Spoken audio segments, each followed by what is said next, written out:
Yan, oh, yun ang ink. Magtira ka ng isang ink, kuya. Doon na lang sa maliit. Oh, lalaki, oh.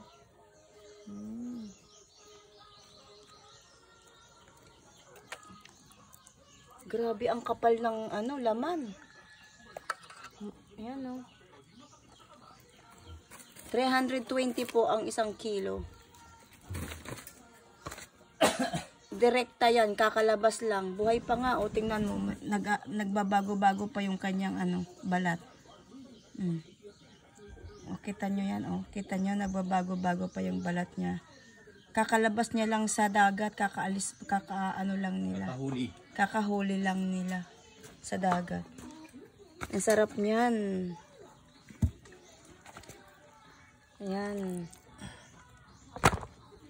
Lutuin namin, lalaki. Lalaki, ganda.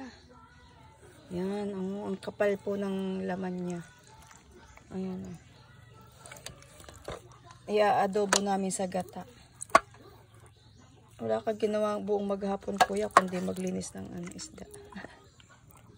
O yun, o, tatanggalin yun, o.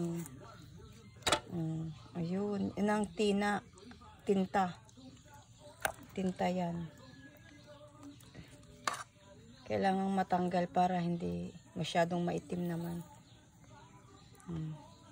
Tapos yung iba maliliit. Oh, humihinga-hinga pa sila. Paborito yan ng mga taga-pulo. Favorite yan ng aking anak na pangalawa at saka ni Edgar.